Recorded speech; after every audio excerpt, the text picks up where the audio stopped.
Chapter 51. Carl, Dana, it is good to see you back in one piece. The mages said that they were monitoring your vital signs and you weren't heavily injured, but we got the message that the town was overrun after we sent you. Tell me, what happened after you got there? Sergeant Rita demanded the moment that they were far enough from the helicopter to speak somewhat normally. We found a pack of wild boars on the edge of town, so we hunted them and packed them up for meat. Then we went to take care of the goblins that were around town and the group that they left on patrol. That part was easy, as it was almost all common grade monsters. We hit Hawkclear, the ones he found looting in the town. And then we went to the government building to see if they had left us a message or something. It's not like we're sent anywhere at random, so they should have known that we were coming, but we didn't find anything, so we assumed the mission wasn't over, and we set up a fog trap for the goblins that would return that night. We managed to eliminate the entire goblin tribe by morning, and then we called these fine gentlemen for a ride home. The Special Forces team leader smiled and nodded along, then gave Carl a gesture of approval, short, succinct, but covering all the major steps of the plan. I approve, excellent summary. The soldier chuckled. I will expect a full report by tomorrow morning, but before that we all need to have a meeting. It appears that the base commander has some fine things to say about you all, and it has raised some questions here at the academy. Sergeant Rita informed them, and that is my cue to retreat. Have a good afternoon, cadets. The Special Forces leader laughed. Oh no, you're coming with us. We need a full report from your team on what they found when they got to the town, body counts, the state of the students' combat readiness, and anything else that the mages come up with. Since the students claimed to be awakened rank when they reported to the phone operator, we need to determine if they lied to a government official. The soldiers smirked at her assertive manner, as the sergeant didn't actually outrank them. She was just the messenger passing on the bad news that they would not be returning home so easily. Well, we've got just the thing for the testing, then. We have an entire Special Forces team of trained officers at the commander rank who are willing to test the two students right now if necessary. I believe that not even the stuffiest of bureaucrats will question our judgment if we can show the results.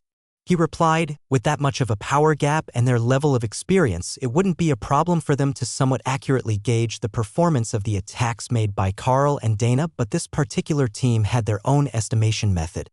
I will have Lieutenant Keyes set up a series of barriers, each one at 10% increments of his total power. There is no doubt that he is in the middle of the commander rank, but there is a big jump between Ascended and Commander. The power nearly doubles. If they can make it to 50% of his barrier at full capacity, I would say for certain they can put out Ascended level damage. If they can make it to 25%, it should be at least Awakened level damage.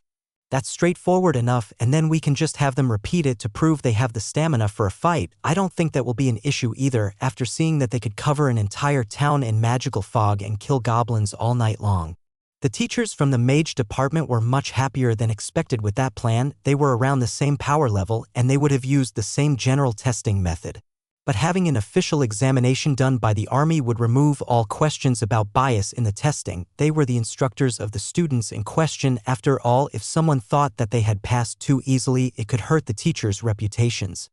Sergeant Rita pointed to a building at the side of the compound. Let's do this in the practice gym. It's set up with all sorts of protective walls so nothing gets damaged. And we don't have the whole school as an audience. Carl shrugged, not concerned one way or the other. He knew that he could pass this test. But Dana was happy to get out of the public eye, just in case the teachers were not convinced that her magic missile was up to the standard for an awakened mage. She had been holding back quite a bit all night long, but the goblins were pretty soft targets, and they were easy to kill even with a third of her total power. Getting away from the crowd just wasn't going to happen. Carl realized once they made it into the gym. There were viewing boxes up on the second and third floors, and with the scene that they had made, arriving with soldiers and going straight to the gym with a group of teachers, they had gathered numerous curious students that were anxious to find out what was going on. Normally, only the senior classes would be off campus at this point in the year, so seeing two new students coming back from somewhere was gossip-worthy all by itself. Seeing them coming back like this, and getting a full welcoming committee from the school that wasn't the disciplinary committee, was even more juicy of a story. All right, who wants to go first? The mage known as Keyes asked as he set up a row of glowing squares along one side of the room. Carl stepped forward. I will go first. I will do it alone first, then with Hawk since we're a team, but the testing is supposed to measure the elite. Chapter 52. Keyes nodded toward the barrier squares that he had set up, and two of the other team members set up cameras while the teachers took out a set of sensors. These measure energy disturbances. They will give us a pretty good idea of how much power you are using on each attack. We would like you to use all your power on each strike, even if you know that it will break the barrier. There is a sensor dummy behind that, made of armored plate, and it will measure the residual impact if your attack isn't dissipated. The teacher explained, that should be simple enough. I will send a full-strength rend at each of them, and we will see what the barriers say. Carl agreed. As soon as he stopped speaking, Carl sent the first attack at the barrier that should be 10% of the mage's total power. The barrier shattered without any hesitation, and the plating behind the barrier lit up with the impact. Not bad, keep up the pace, and then we will have you continue your attacks on the barrier that you can't break to test your endurance. The teacher reminded him the second attack likewise shattered the barrier without issue, but the third left the rend attack visibly dimmed. The fourth barrier seemed for an instant like it was going to hold, but it also flickered and collapsed, nullifying the attack the same way that Carl had been nullifying attacks against the school's mages during practice for the last 2 weeks. After seeing that, Carl knew that a simple rend was not going to take out the next barrier, no matter what he tried to do, and the teacher wouldn't call multiple concurrent attacks a win for actual attack power, so he held the rend on the claws of his new gauntlets and slashed at the barrier with his hand.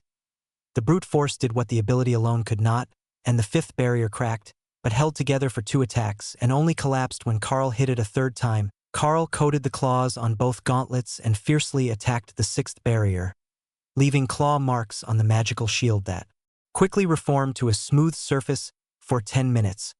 Carl beat on the magical barrier with no sign of it collapsing.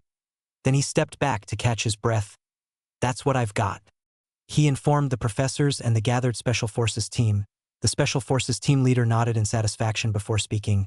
Impressive. Combining the skill with a physical attack noticeably increased the total damage output, and you've still got your pet in reserve. There is no doubt that you are at the awakened level. Being able to reliably break the 3rd barrier until you are exhausted would be enough for that. If you could have gotten through the 5th in a single attack every time, we would call it the minimum for ascended. But you're not quite there yet.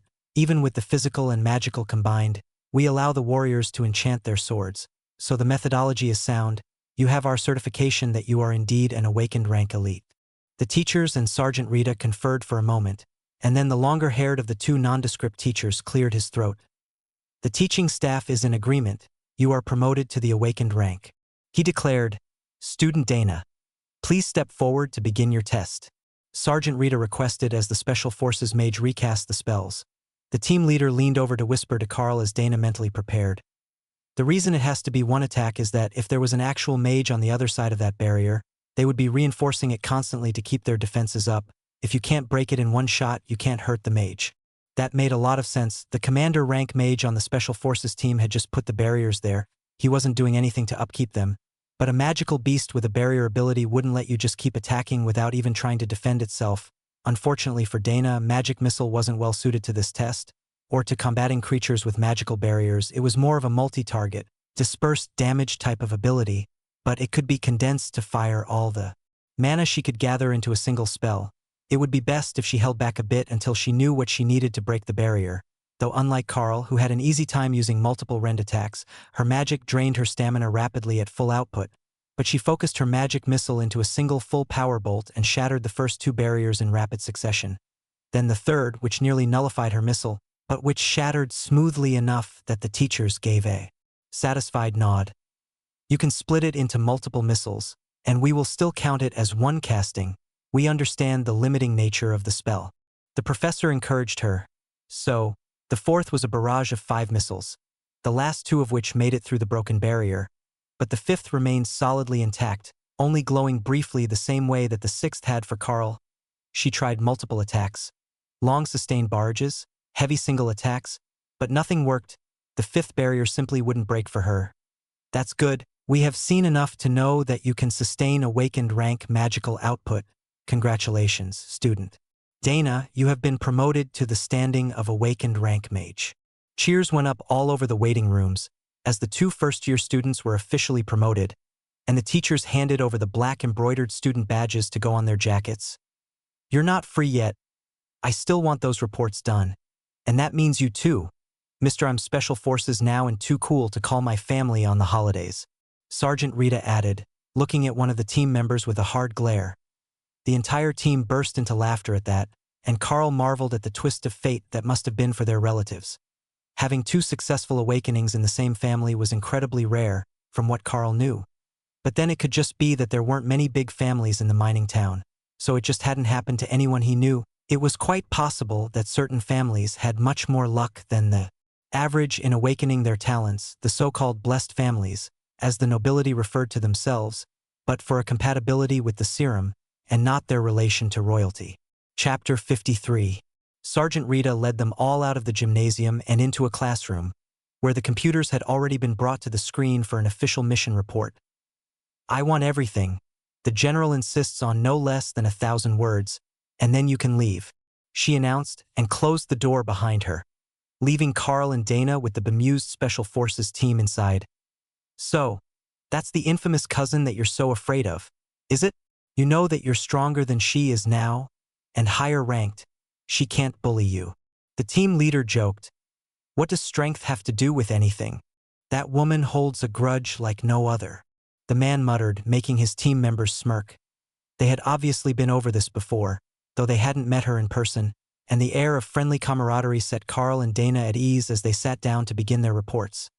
The tapping of keys filled the air as everyone got to work, ignoring the previous conversation in favor of getting the unpleasant part of their day out of the way as fast as possible. The warriors had a clear advantage here, Carl included, in that their bodies were enhanced, so even if they were not the greatest typists, their hands were so fast that they could still easily type out the entire report as fast as they could frame it in their minds.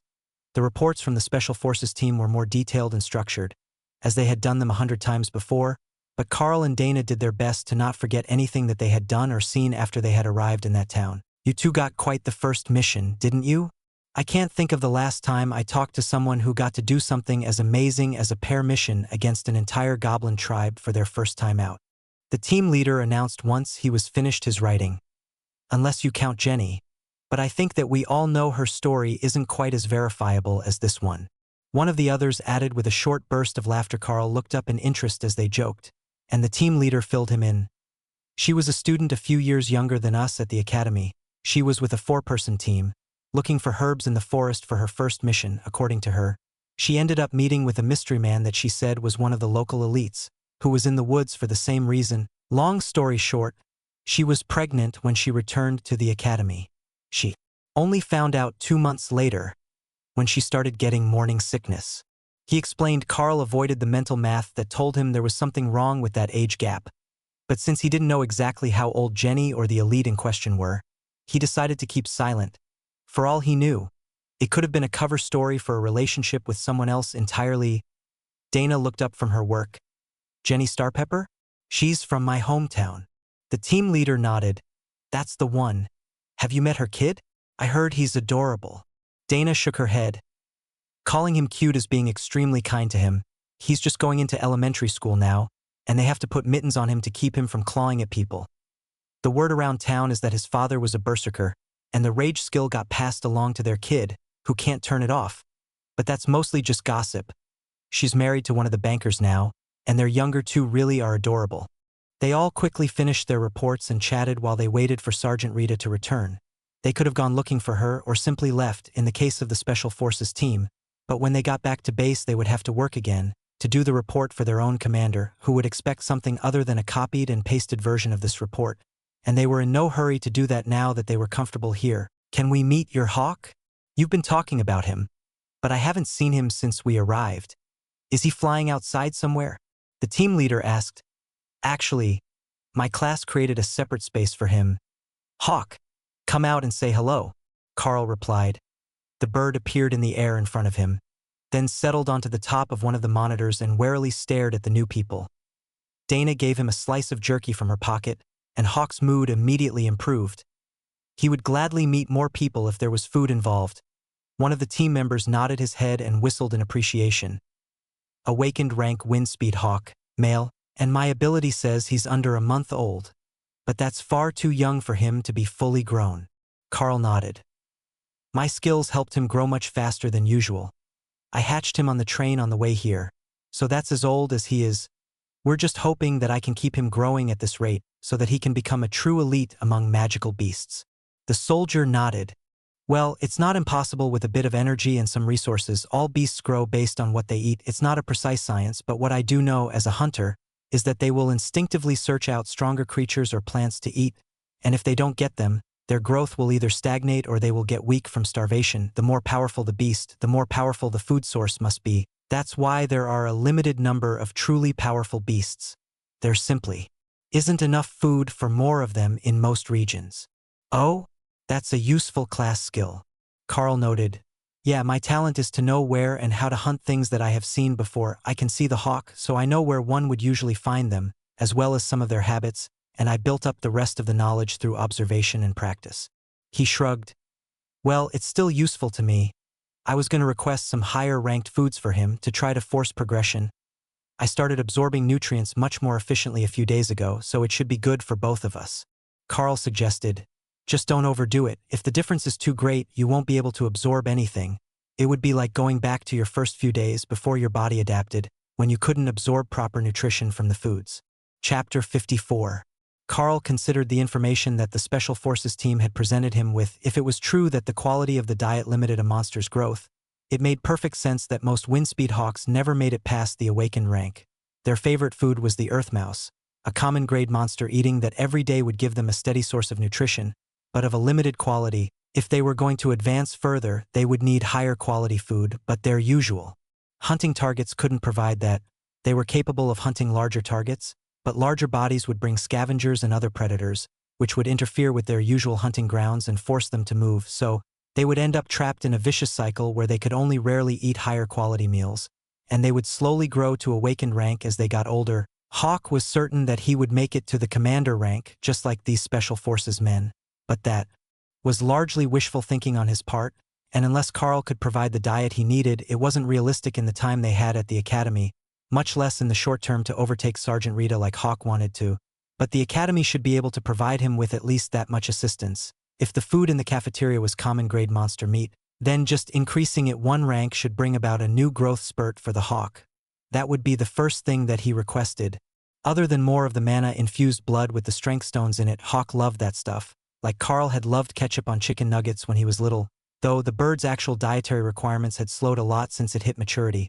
Now it was relying more heavily on the energy provided by Carl, and not eating multiple times its own body weight in a day. Hawk was still a little glutton, but when the total amount was under a kilo of meat a day, it was much more reasonable. At the rate that they were going, the awakened rank boar meat would last Hawk for months, and it seemed that the meat left in the space would not spoil, or at least it didn't spoil as quickly as it would in a refrigerator.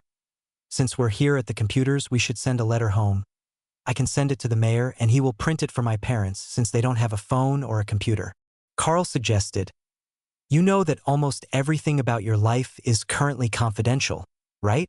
They will censor any information that outsiders are not supposed to have, like the location or layout of the academy, plus any details of your training.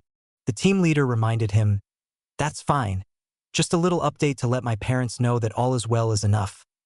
I know that some of the other students are more eager to get away from home, but I was just eager to get away from the mines. Carl laughed. The shortest of the team members reached over to pat him on the head. That is understandable. I came from an island fishing village. There are no options there but the fishing boats or the cannery. You work on one or in the other. The day I left was the happiest day of my life, but I still send a little something to my parents now and then. The others nodded in agreement. There are money transfer limits, but we can still send them enough to be doing well. My dad is an accountant in the capital, and he still loves his job, but he's one of the most boring people I know. My mom always tries to convince him to agree to going somewhere fancy for dinner when I visit, but he likes roast beef and potatoes so much he'd have them for every meal. One of the others laughed. Dana smiled as she wrote a short letter home, not directly referring to her rank or class, but letting her parents know that she was doing well, and that the academy was treating her well with a beautiful room. She omitted the part about it being so loud that she preferred to study on Carl's balcony, but her parents would take that the wrong way. No matter where she was, Carl kept his nice and simple, telling them that he had finally gotten a proper growth spurt to catch up to the height of his classmates and that he was making friends and meeting plenty of new people. The soldiers thought that was hilarious given the circumstances, but it was the sort of letter that could be sent home entirely unredacted. Most would want to include details of their training or their rooms, which would be scrubbed by the academy staff before the message was sent. while they both knew that they wouldn't be getting a letter back anytime soon, as the academy wanted them to focus on their studies, not the life they had left behind. It was still comforting to know that their parents didn't have to worry about them. Carl looked over his letter with satisfaction, then hit send and clicked the button that confirmed the message would be viewed by academy staff before being sent to an outside address, even if it was a government email address in his hometown. All right, that should take care of the important parts. Now I just need to talk to the kitchen to work up a new diet plan for Hawk, and I can start on the next phase of my studies. He informed the others, then sighed in relief. The team leader gave him a comforting pat on the back.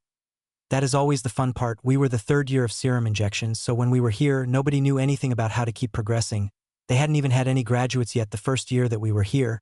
But it's all about going with what feels right. For the mages, it's mostly focus and practice. For the hunters, druids, and rangers, being at one with nature is a major part of their growth. I think for Carl here, it will be mostly about keeping Hawk growing. The official position is that the serum is the future, but we've learned something interesting in the last few years. The classes can be passed on. Some of them can be taught to older people who never got the injection but have potential, and others can be inherited by children. I don't think that it will be long before they start looking for ways to optimize the serum to give the best classes to those with the most potential. Chapter 55. Dana gave them an excited look. You think that is possible? I mean, if they could make a whole corps of golem mages, it would be huge for both the army and for major construction projects. I heard that was what they wanted to try to teach us all, just to see if we could learn the spell. More than just that, I think that they want to find an option that can be taught to people who aren't compatible with the serum. I know there have been some attempts to teach sword skills to students who don't have the compatibility with the serum. They've been a failure so far, the same as trying to teach them magic, but that could just be a lack of mana. Who knows, maybe they will happen upon something good, but that's in the future, and you two are too young to be worrying about your children's future. The team leader laughed. Their laughter was cut short when Sergeant Rita returned with the headmaster of the academy, as well as the old mage who worked the transportation magic and two men in expensive-looking suits. It is good to see everyone in such high spirits. We were just in a meeting about the incident when your reports came through the system, so these fine gentlemen came to speak to you all before they left. The headmaster informed them politely. If the headmaster was sucking up to them, these two had to be someone important, but Carl had no idea who they might be. There were too many important people in the world, from elites to government officials and even royalty. Royal Prince Axel, Overlord Drake, it is a pleasure to meet you in person, the Special Forces team leader announced, while everyone else gave a hasty bow for the royal. Carl did his best to follow along, but he had no idea if he was doing the formal bow properly. It wasn't exactly the sort of thing that came up in class as a kid. The bullier of the two men, with his long black hair and a tidy braid, smiled back at them. No need to stand on formality. We're here on business. Not in our official roles. I wanted to see the promising newbies and to hear firsthand how they feel about seeing the real threat to the nation. That must be Overlord Drake, as Hawk felt the man's power and warned Carl that he was dangerous. Overlord Drake, it's an honor. I must say, seeing goblins for the first time was more disgusting than anything. They smell terrible, especially when they're dead, Carl replied. Dana nodded her vigorous agreement, and the two men smiled back at them. That wasn't quite the response I was expecting. Weren't you terrified to have come across real monsters? The Overlord rank warrior asked. I don't think that it even occurred to us. The first group we found was only the 6 of them, and we were confident enough of taking them out, so by the time things got dangerous, we were already past the initial shock. Carl replied. Dana nodded her head and added. Goblins are horrifying creatures, but they're so filthy and disgusting that it kind of overpowers any sense of fear. You know? The prince, with a slight smile on his delicate features, shrugged his shoulders. I wouldn't know. I have seen many things since I graduated, but I have never met a goblin in real life. I am told that the smell of them is somewhat revolting. Why does he look like he's in charge?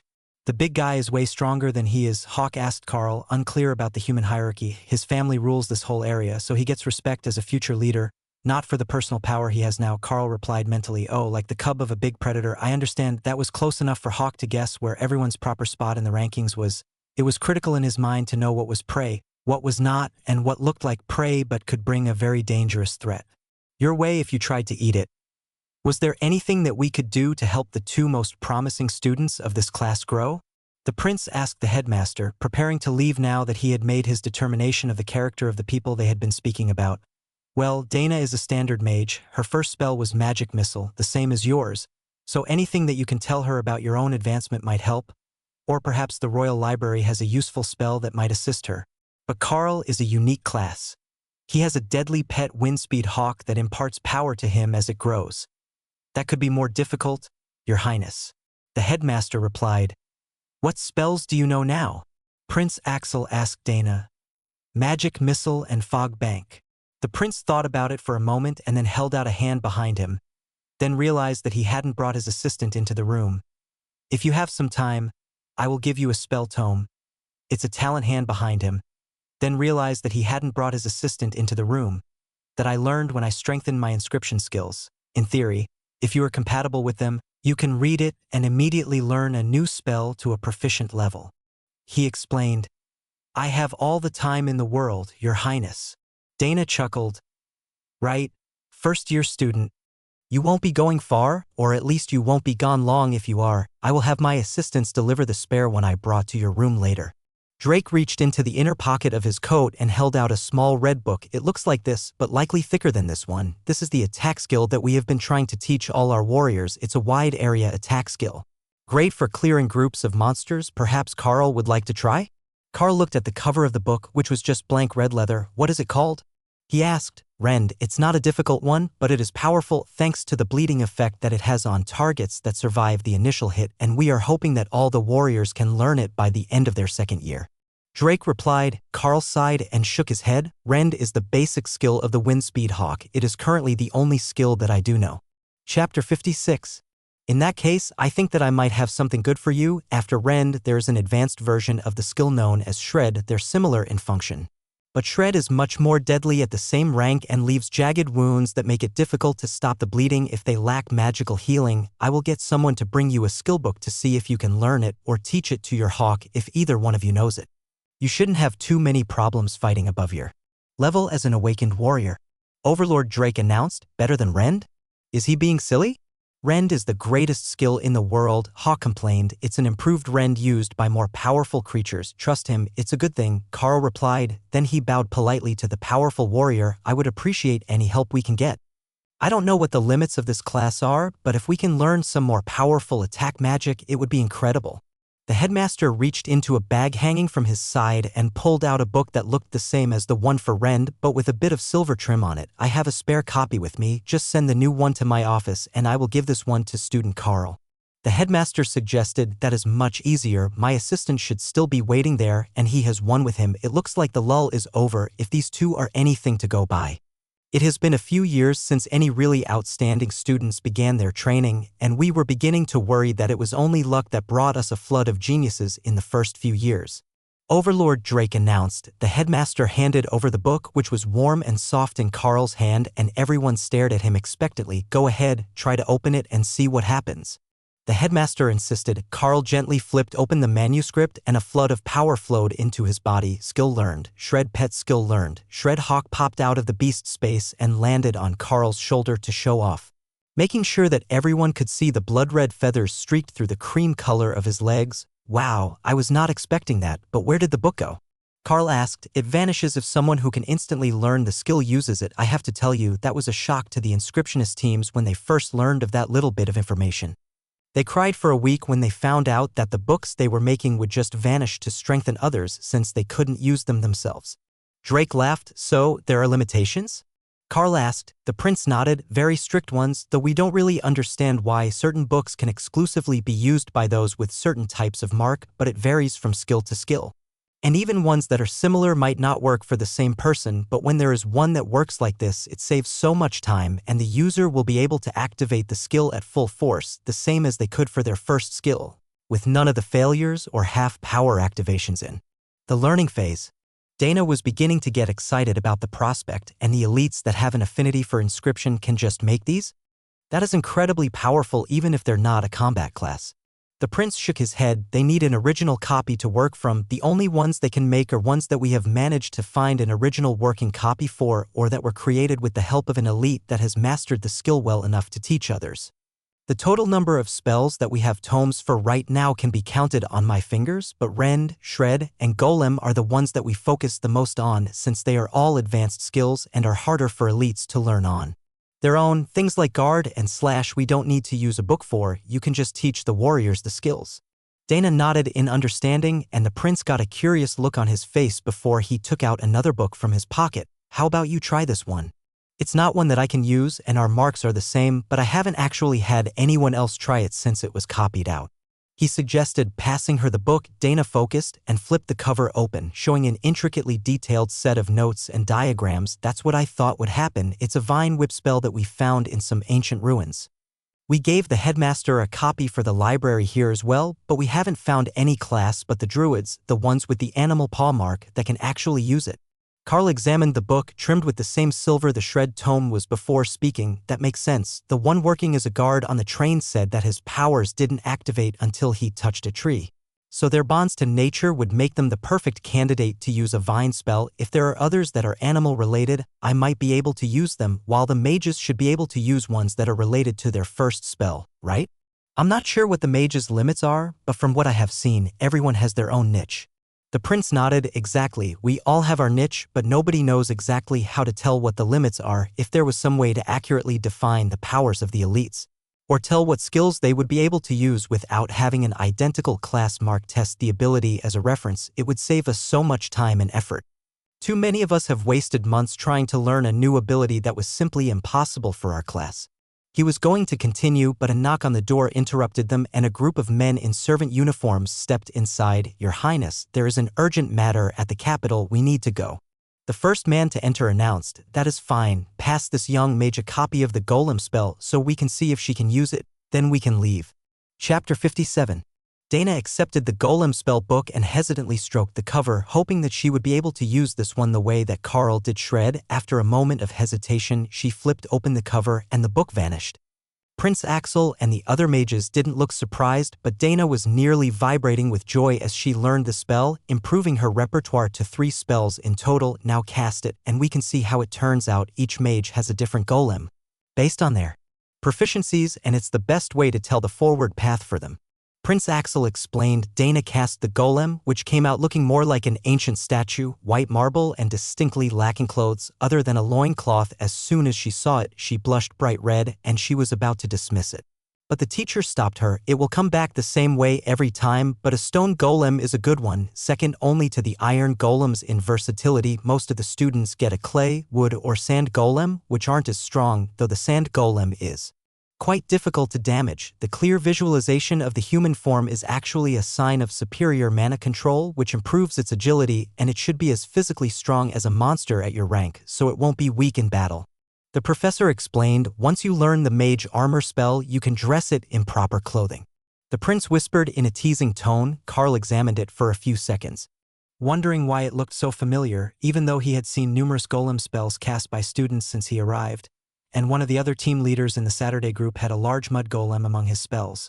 Then his mind went to the training golems in the rooms that the other 2 members of his team on the first day chose. That was where he had seen this sort of detailed golem before, but those were both armored, and not in some sort of semi-nudist classical art style. The teacher smiled at Dana's embarrassment, but his satisfaction was immense. Not only had 2 of their first-year students made it to awakened rank this week, but the senior elites saw fit to grant both of them and the school some new abilities to teach the students. Nothing was going to bring him down off that high today. How well can a stone statue stand up against a magical attack, though? Dana asked, as she had never personally fought against one before. The stone is magical as well. Though it looks like a simple statue, hacking at it with a regular sword will do nothing, and hitting it with an awakened rank spell will only do minor damage most of the time. The professor explained. It appears that I no longer have the advantage in numbers or in power. Carl joked as Hawk gave the statue an evil glare. Every Hawk knew that stones were hard, and it probably wouldn't break easily if he attacked it, so the big stone guy was a threat to his position as top pet. It was just a good thing that it couldn't fly, so it was unable to steal his scouting spot. Sergeant Rita patted Carl on the shoulder as she consoled him.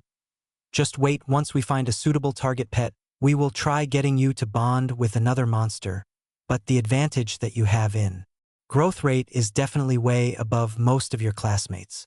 Drake, the burly overlord rank elite that arrived with the prince, smiled at Hawk and then sighed.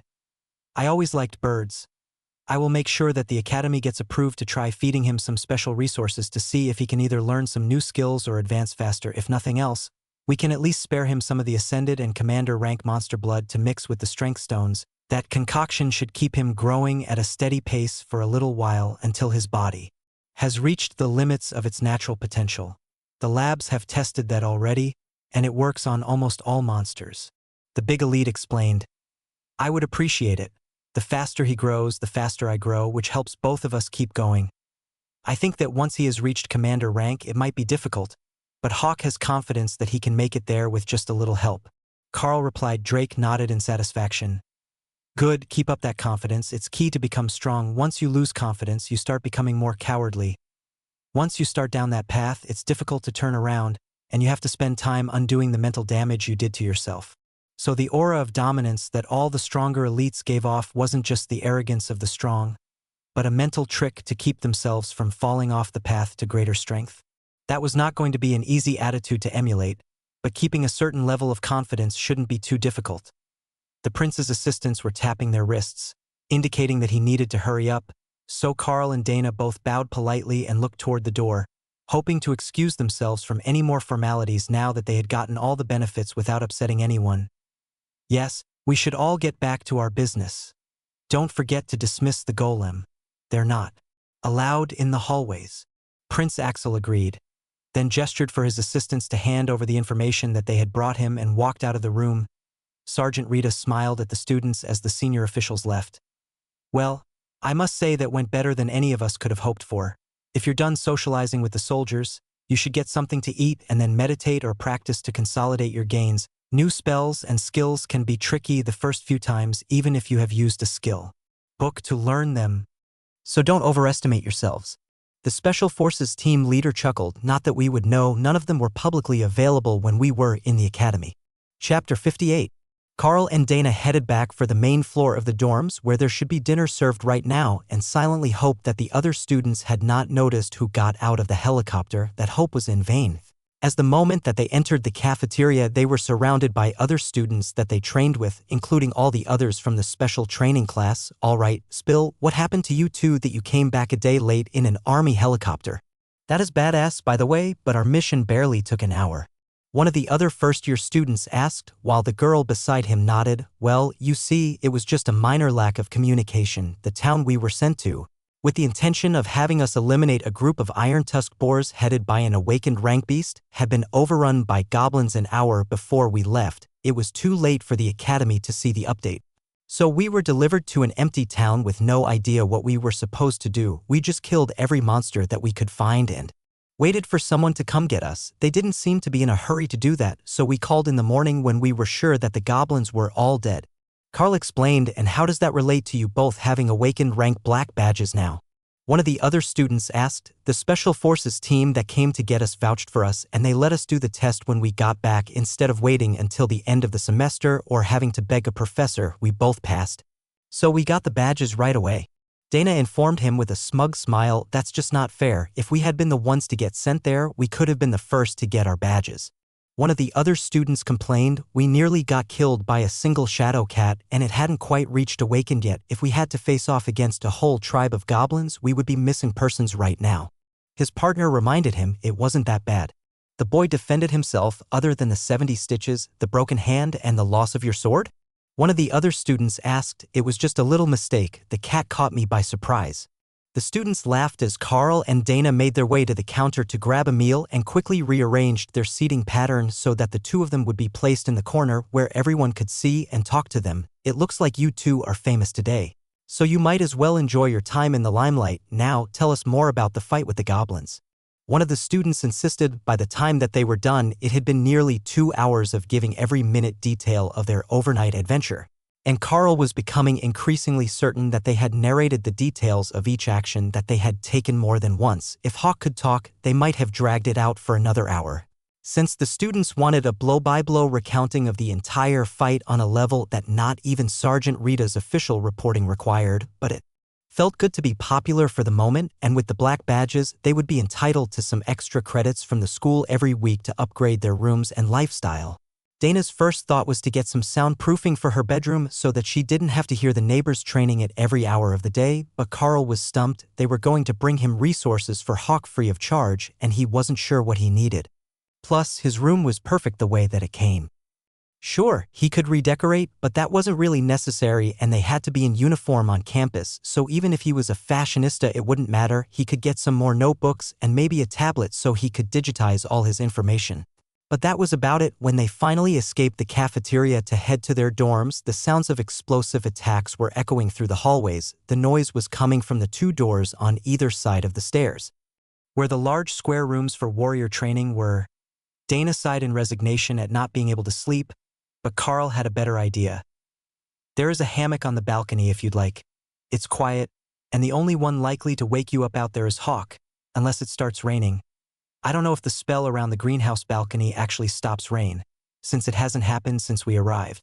Carl offered. As soon as he said it, Carl realized that he should likely get an award for the most awkward way to invite a girl to spend the night in your room ever.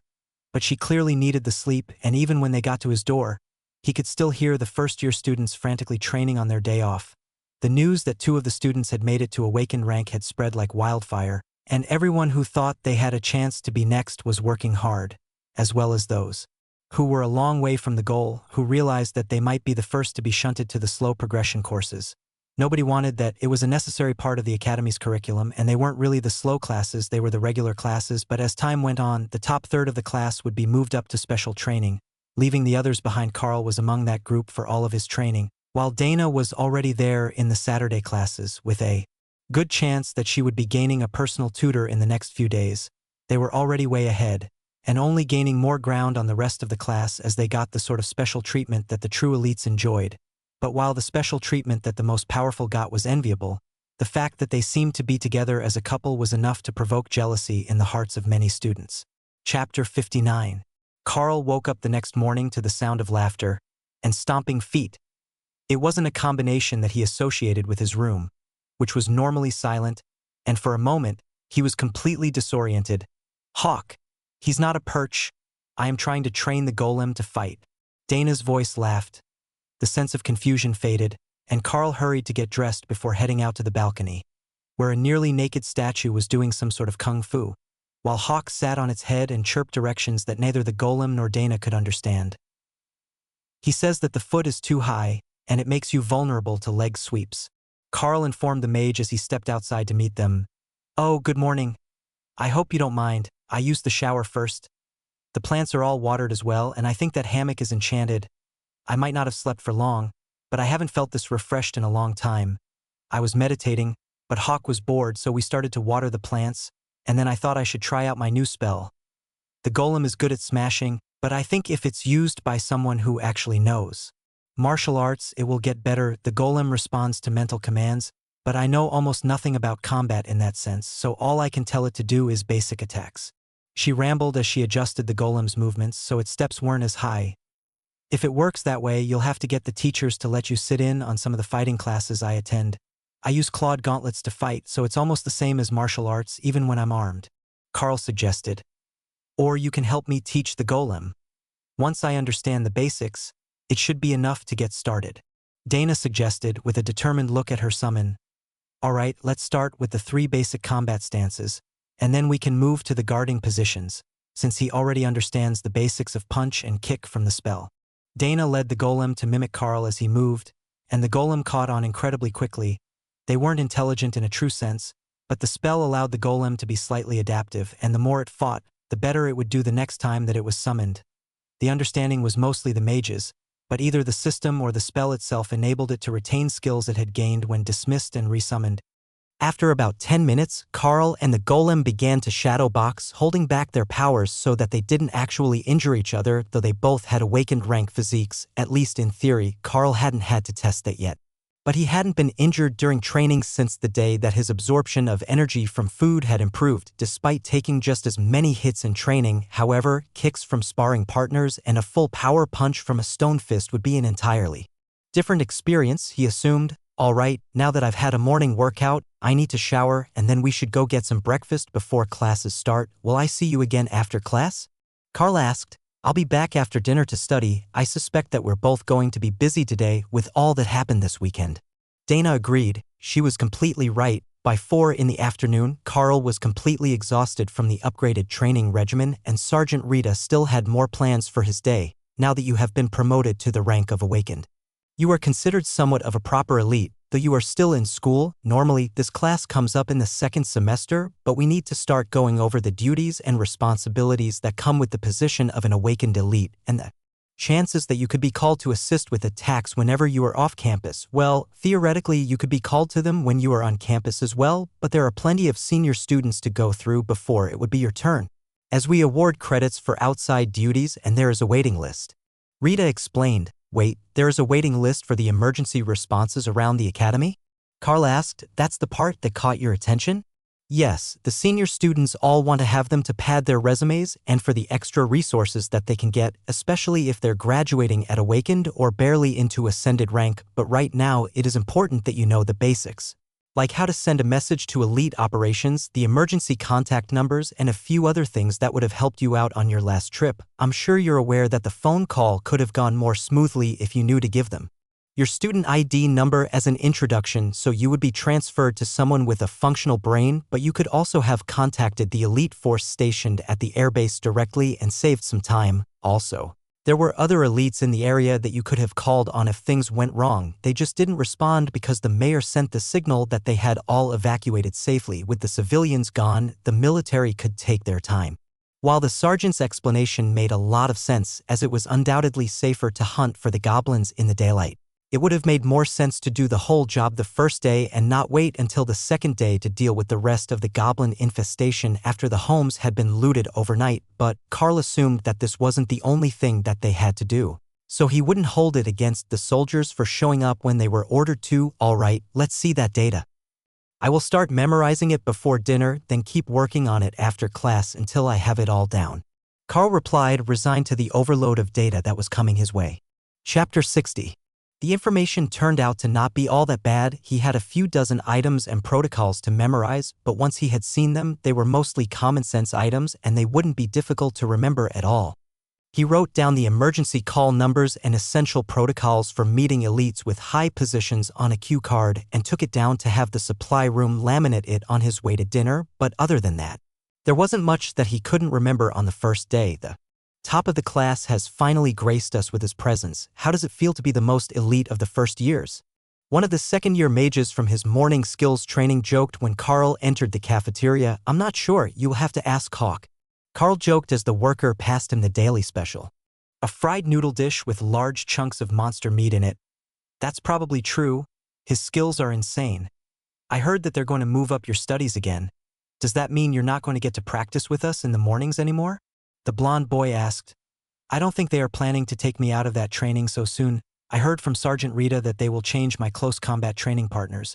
But they were already preparing to do that. Part of my abilities seems to be faster learning speed, so I'm doing really well in the mixed martial arts class. But I still can't block magical attacks fast enough or in large enough numbers that the morning class needs to change.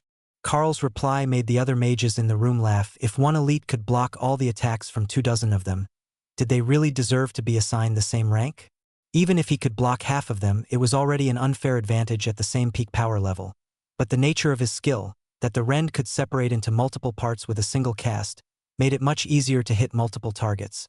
And the mages had to admit that both Carl and Hawk had impeccable aim. Again that evening, when Carl went up to his room after dinner, the hallways echoed with the sound of students furiously practicing, and he knew that Dana would be waiting for him to let her in. He didn't even have to wait after knocking on her door. She answered instantly, as if she had been standing right behind it, and had her school backpack at the ready, packed with her books and a change of uniform for the morning.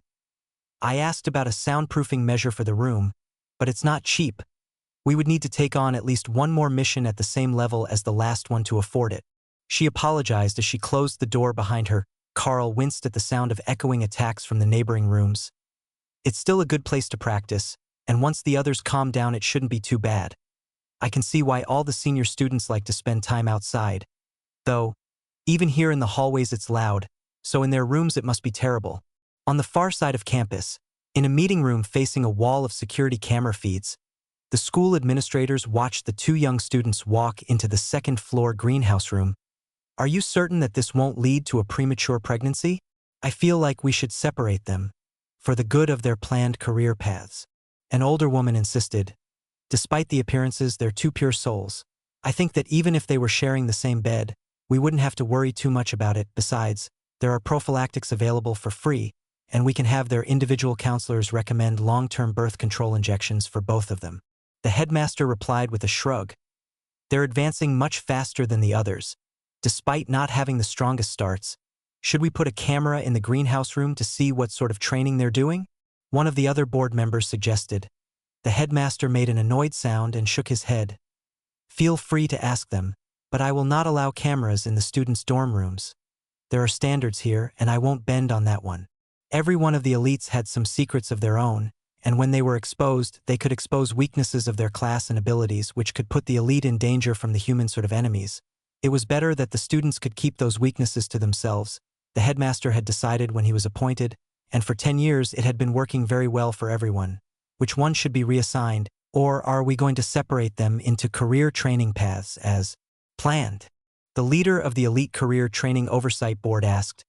The Beastmaster is going to become a strategic asset if he can bond more than one pet. I say that we allow them a bit more flexibility than the other class leaders.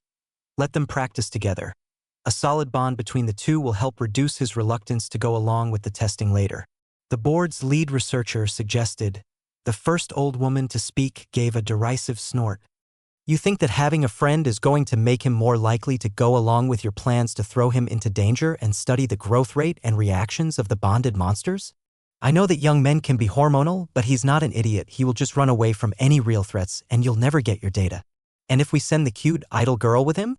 The researcher asked. Absolutely not. I have over 7,000 hours of work already planned for her, including 3 albums, hundreds of public appearances, and an advertising campaign for whatever the cause du jour is in 5 years after she has graduated. The celebrity development officer of the board insisted. The lone military officer in the room just rolled her eyes. She's a mage, and a powerful one if she keeps growing at this rate, just like the archmage. There is no reason that she can't have actual missions rolled into whatever song and dance nonsense you had planned because of her cute face. You are going to have to adjust your expectations. If she makes it to commander rank before she graduates, she will have too much authority for you to pressure her into showbiz anyhow.